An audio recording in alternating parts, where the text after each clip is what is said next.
Indian Prime Minister Modi has fallen into an unprecedented dilemma. After Trump publicly claimed that at least 5 Indian fighter jets were shot down by Pakistan, global media once again collectively mocked the Bharat Empire. Despite efforts by Paki Sharma and other Gaudiya media to shift the narrative and accuse Trump of nonsense, they cannot conceal India's embarrassing situation.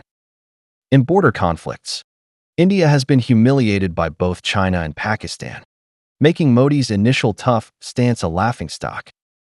11 years have passed, and India's international standing has not improved at all. Instead, it has become a global orphan without a single true friend. 11 years ago, under the governance of Congress Party Prime Minister Manmohan Singh, India established a fairly solid economic foundation. Although corruption was a serious issue, the economy grew significantly, giving people hope for the nation's rise. Crucially, Singh was a relatively moderate leader. While India did not display the aggressive posture it does today, its vast potential made it a target for courtship by global powers like the US, Russia, and the EU. This gave India an unprecedentedly favorable international environment, allowing it to purchase weapons from Europe, Russia, and the US while discussing leadership of the global South with China to enhance its global influence. Admittedly, India had many flaws at the time, but it was widely regarded as the world's second most promising rising power after China. 11 years later, China has fulfilled its potential with impressive achievements, becoming the world's second superpower after the US. In intense economic and technological conflicts with the US, China has not only held its ground but also counterattacked, causing significant headaches for the US. China's influence in economy, technology, military, diplomacy, and culture is vast, overshadowing the EU, while Russia, once a global power, has been left far behind. However, under Modi's leadership, India is plummeting into an abyss at an alarming rate.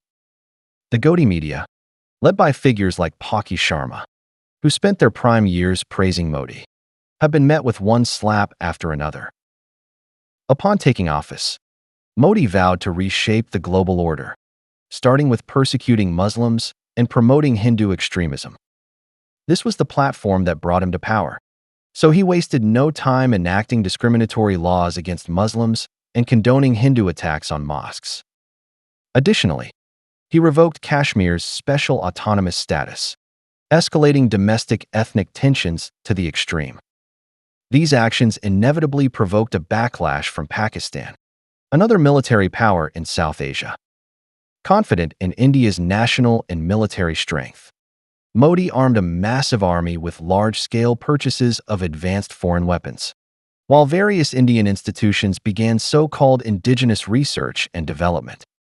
India's statistics department included cow and sheep dung in GDP calculations, leading to rapid GDP growth that quickly surpassed Britain, France, and other European powers, recently even claiming to have overtaken Japan to rank 4th globally.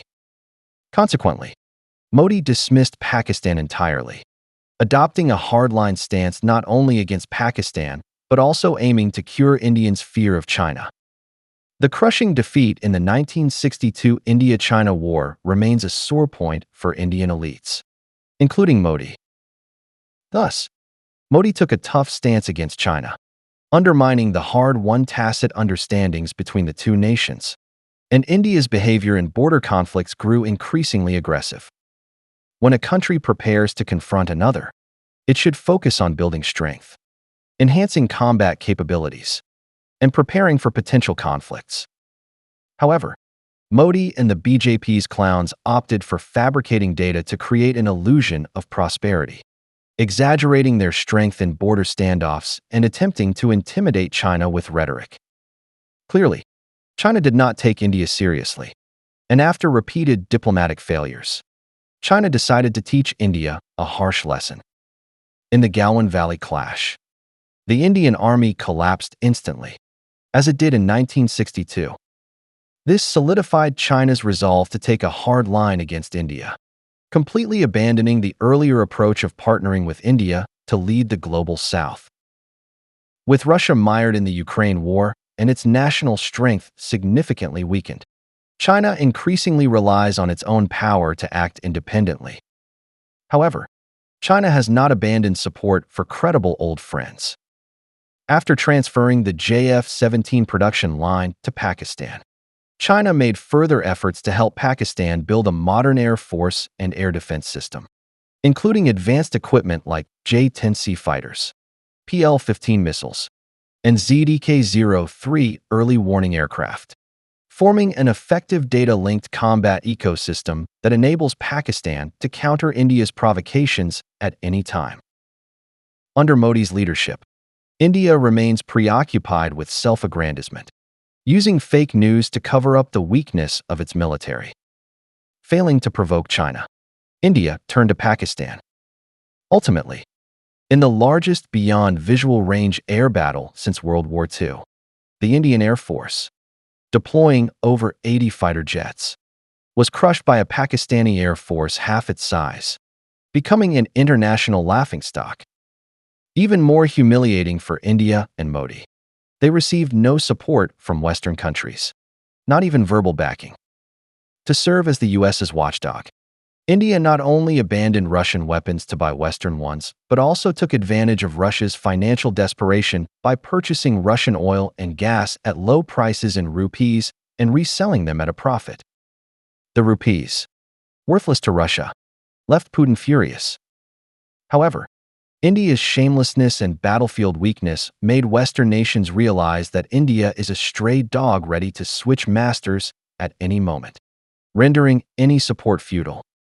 Consequently, in the India-Pakistan conflict, Western countries not only withheld support, but collectively mocked India for fabricating battle results, with mainstream media like the New York Times and CNN ridiculing India on air. Indeed, when Trump, during Modi's visit, imposed tariffs on India and insulted Indian journalists' accents, Gaudy media defended him, claiming Trump targeted all countries with tariffs and mocked all accented journalists. But when Trump, angered by Indian media downplaying his mediation role, deliberately revealed in front of cameras that India lost 5 fighter jets, even Paki Sharma was at a loss for excuses. Long after the conflict had faded from attention, Trump brought it up again solely to highlight his role as a mediator, showing no regard for Modi or the Indian government's dignity. Modi and BJP media had banned numerous social media accounts and fabricated news to cover up the military's defeat, but Trump's actions rendered all their efforts futile. This reflects the US's attitude toward India, worse than its treatment of stray dogs. This is the dilemma facing Modi and India today. Over the past 11 years, Modi had numerous opportunities to improve relations with China, co-lead the global South, and extract more benefits from Western countries. Alternatively, he could have strengthened India's national power, united its society, promoted economic and technological development, and prepared militarily. Then, during the China and US trade and tech wars, India could have seized opportunities to gain from both sides. However, Modi perfectly avoided every correct decision, choosing instead to boast and convince Indians of their strength. This has proven that he and the BJP media's constant bragging and lying have led to the moral decay of the entire nation, blurring right and wrong. Beyond the statistics department, institutions like ISRO and DRDO have engaged in exaggeration, deceiving the public with fake achievements. The entire nation revels in fabricated glory, descending into extreme madness, just one step from destruction. However, the international community is pragmatic. No one shares Modi's enthusiasm for prancing through conferences in a skirt, behaving like a clown. True powers always rely on strength. Yet Modi remains trapped in the illusion that Western nations will court India for its democratic values. Unbeknownst to him, India's poor performance in every conflict and its repeated betrayals of allies have disgusted Western leaders, who no longer offer Modi or India even superficial flattery. With over 4 years left in Modi's third term, It remains to be seen where he will lead India and whether he will become the culprit behind India's ultimate disintegration. We shall wait and see.